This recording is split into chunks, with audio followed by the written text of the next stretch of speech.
لقاء خاص مع الكرييتيف دايركتور حقت العلامة بولكا اللي حتدينا تفاصيل عن المجموعة الجديدة لربيع وصيف 2017.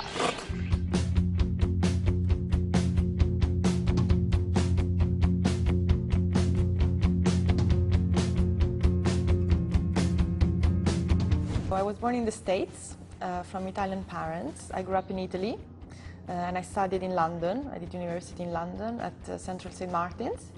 And then I went back to Italy to work. My first experience was at Valentino. Then I went to Bottega Veneta, and then I moved to Paris to work for Lanvin for 6 years. And after that, I started working at Polka 1 year ago.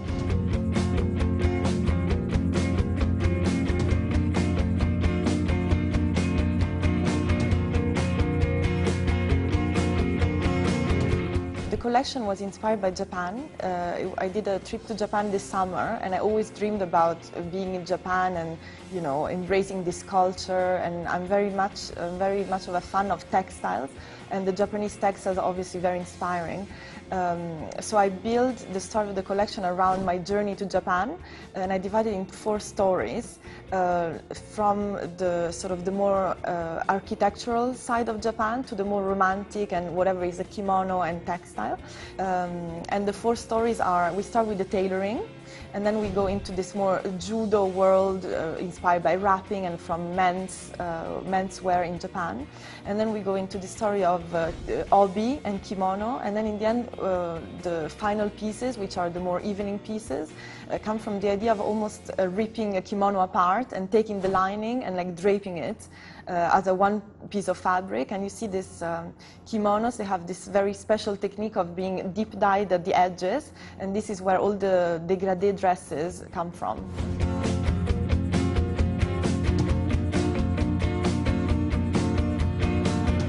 What I felt it was important for this collection is to either take very worked fabrics and very embellished, embroidered, jacquard, fil coupé, and to cut some really simple shapes out of them, or to take like the most plain of fabrics, for example, men's gabardine or like a dry cotton, and to work on shapes which are much more engineered and are much more let's say pattern cut, and to put the two next to each other. So either you have a really simple cut in a fabulous fabric, or you have a really simple fabric in a fabulous cut.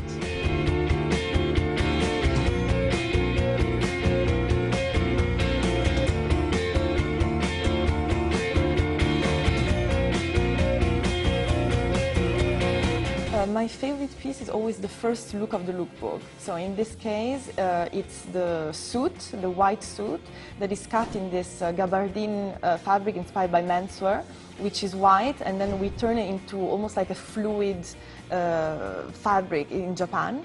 And thanks to this fabric, we could drape, you see it has a draped lapel, and then we could drape this lapel on the bias, and we could also cut like a pants in it. And it makes almost like a new suit, you know, a feminine suit, and it's in white. And this was a bit the statement, the opening of the show. The Polka woman at the moment is in transition. It's because we want the brand to evolve and not to drastically change. We want to take who was Polka in the past and we want to project it to the future. So the Polka woman has not changed. We still target like a feminine client that want to look good, that doesn't want to spend like 10,000 euros like over a pants. You know, it's a very price conscious client that likes beauty and appreciates sophisticated details. This hasn't changed. But then we are accompanying her into like a new world where maybe the favorite silhouette is not a dress anymore, or maybe it's separate, or we introduce day wear. We want to create like a whole range and a whole wardrobe for her, so that her or like a much younger client could enter in the boutique and find like their perfect wardrobe piece.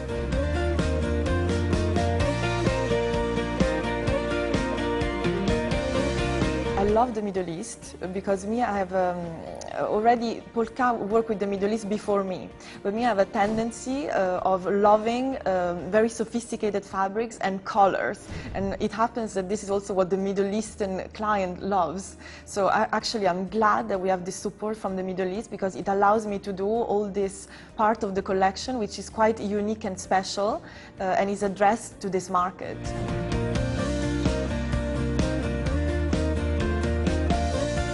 Celebrities worldwide. We have a really good following in America, for example, Glenn Close and Meryl Streep. And we have a bit in the Middle East, and we wish it could grow because I think it's pretty much suited.